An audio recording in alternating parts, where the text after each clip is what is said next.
আমাদের একটি বন্ধু সংগঠন, তারা বলছেন জনগণকে ফ্যামিলি কার্ড দিবেন এবং সেটা দিবেন মহিলাদের হাতে।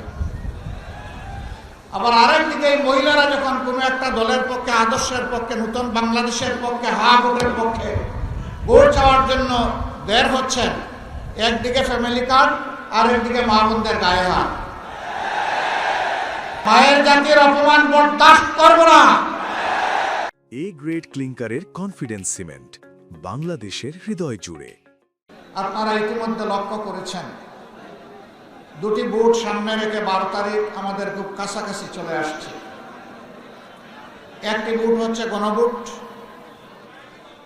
অতীতের বস্তু বসা রাজনীতি এবং রাজনৈতিক বন্দোবস্তকে পরিবর্তন করে নতুন রাজনীতির সূচনা করা, এবং সেই রাজনীতি হবে জনগণের রাজনীতি।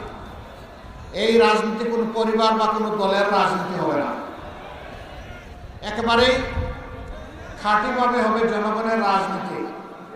এই জন্য আমরা যেখানেই গিয়েছি স্পষ্ট করে বলেছি, আমরা আমাদের দলের বিজয় চাই না, আমরা চাই 18 কোটি মানুষের বিজয়। যেদিন সমাজে ন্যায় এবং ইনসাফ কায়েম হবে সত্যিকার অর্থে, সেদিনই 18 কোটি মানুষের বিজয় হবে, এর আগে হবে না। এই গণভোটে বাহ্যিকভাবে যাই হই, ভিতরে ভিতরে কেউ নাখুশ। এই গণভোট হলে আর ফ্যাসিবাদী কায়দায় দেশের শাসন শাসন চালানো যাবে না। এই গণভোট হলে জনগণের সম্পদের উপর হাত দেওয়া যাবে না। এই গণভোট হলে দলীয় চাঁদাবাজির রমরমা ব্যবসা চলবে না। এই জন্য কেউ কেউ গণভোটে সন্তুষ্ট না, কিন্তু মুখ খুলে বলতে পারছেন না, কারণ 18 কোটি মানুষ গণভোটের হায়ের পক্ষে। 18 কোটি মানুষ এখন পরিবর্তন দেখতে চায়, পুরোনো ব্যবস্থায় আর ফিরে যেতে চায় না। গণভোটে হা মানেই হচ্ছে আজাদি, গণভোটে না তার মানে হচ্ছে গোলামি। গোলামি না আজাদি, গোলামি না আজাদি। ইনশাআল্লাহ 12 তারিখ প্রথম ভোটটা পড়বে হা চিহ্নে। ইনশাআল্লাহ হা ভোট যদি পরাজিত হয়, বাংলাদেশ হেরে যাবে। আমরা বাংলাদেশকে ইনশাআল্লাহ হারতে দিব না। জনগণের ভালোবাসা সমর্থন নিয়ে হা ভোট বিজয়ী হবে, বাংলাদেশ বিজয়ী হবে ইনশাআল্লাহ। দ্বিতীয় ভোটটি হচ্ছে সরকার গঠনের জন্য সমর্থন জানানো। হা ভোট বিজয়ী যদি না হয়, কোনো সরকার গঠন করে কোনো লাভ হবে না জনগণের। আগে ভিত্তি হচ্ছে হা ভোট, এরপরে কাকে দেব পরিষ্কার।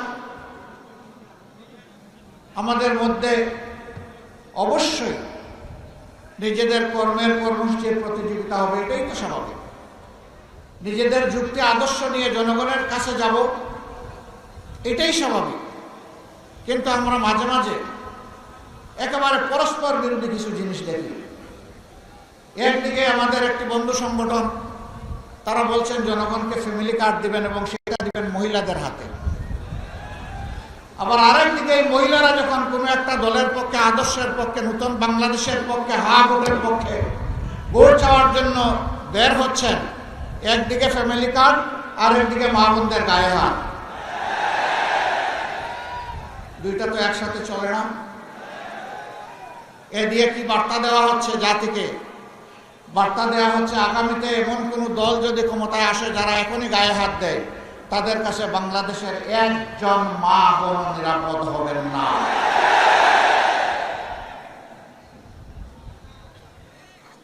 আপনারা আপনাদের আদর্শের কর্মসূচি প্রচার করুন, আমরা আপনাদেরকে ওয়েলকাম করব। কিন্তু আমাদের আদর্শ কর্মসূচির প্রচারে আপনারা বাধা দেওয়ার কে? আপনি বাধা দিতে পারেন না।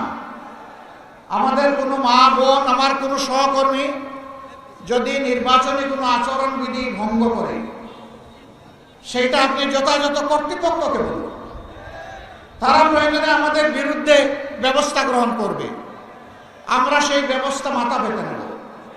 কিন্তু আপনি কে হাতে আইন তুলে নেওয়া? আপনি কে আমার মা বোনকে টিজিং করা?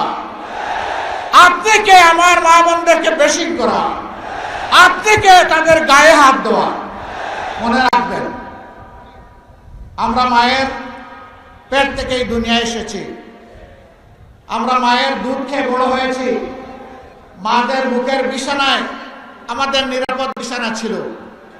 সেই মাদেরকে আমরা অপমান করতে দেব না। মায়ের জাতির অপমান বরদাস্ত করব না।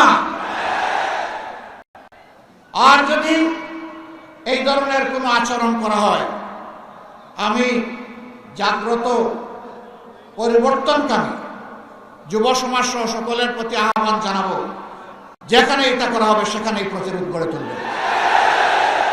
ছাড় দেবেন না।